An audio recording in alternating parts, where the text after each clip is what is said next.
selamatku, Kau kekuatanku, bagiku Kaulah yang terindah, pribadi yang sempurna. Kau pelindungku, amanku bersamamu. Bagiku Kaulah segalanya, Tuhanku yang sempurna. Yesus, aku di tangan-Mu. Yesus, aku di hati-Mu. Yesus, Dia Immanuel, Tuhan serta kita. Yesus, ku dipegang teguh. Yesus, selalu bersamaku. Yesus, Dia Immanuel, Tuhan serta kita.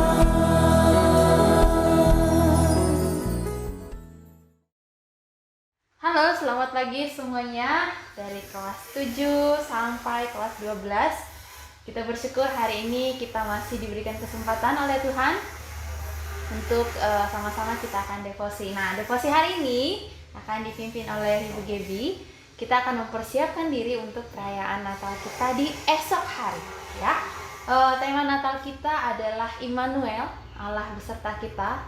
Dia adalah sumber pengharapan sejati yang menyertai kita, gitu ya. Sebelum kita mulai devosi, mari kita berdoa terlebih dahulu. Kita berdoa.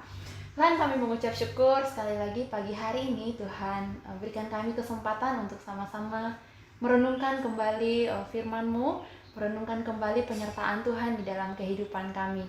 Terima kasih Tuhan, persiapkan hati kami supaya kami bisa menerima apa yang Tuhan ingin kami untuk terima dan kami lakukan di dalam kehidupan kami. Dalam nama-Mu kami mengucap syukur dan berdoa. Amin. Oke, tema kita adalah Immanuel. Ayatnya dari Matius 1 ayat 23. Saya bacakan ya.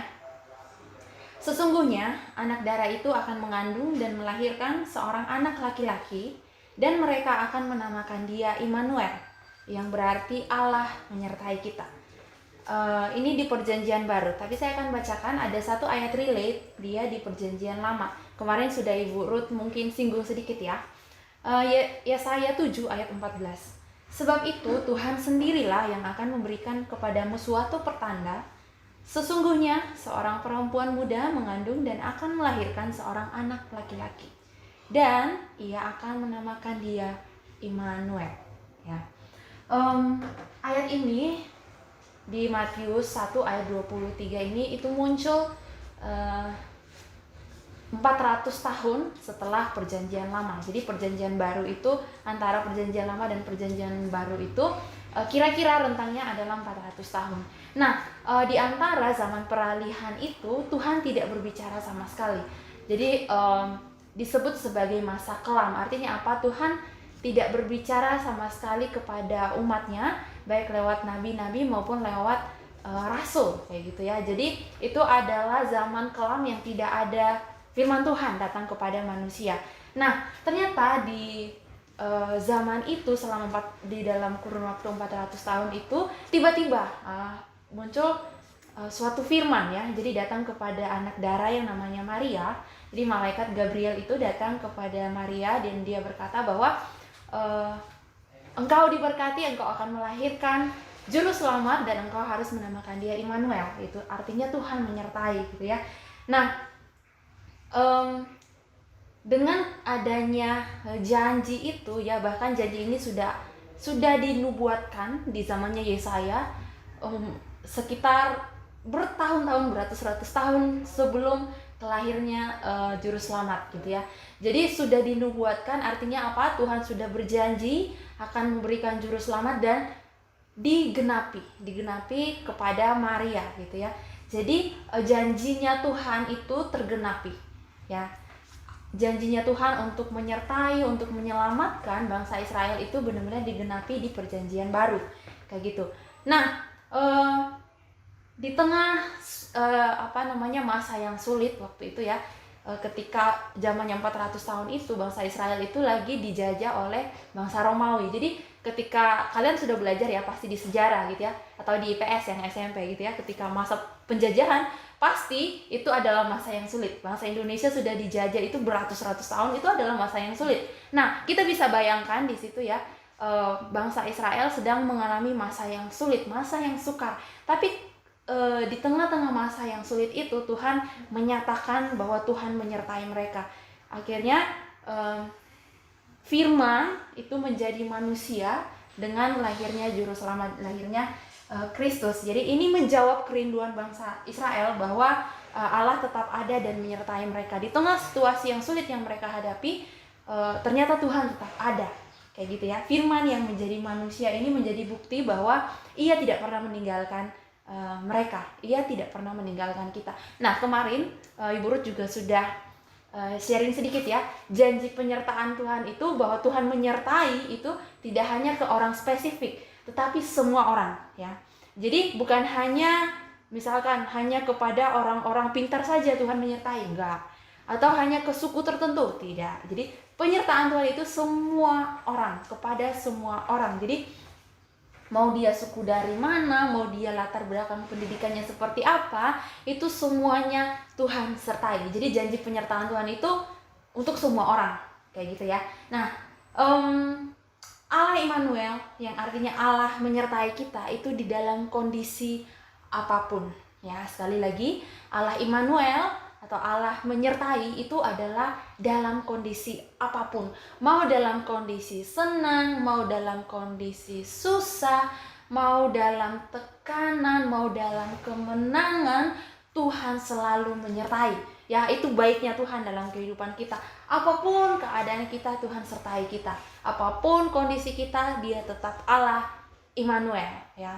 Jadi sepanjang tahun ini mungkin kita sudah merasakan banyak sekali perubahan ya.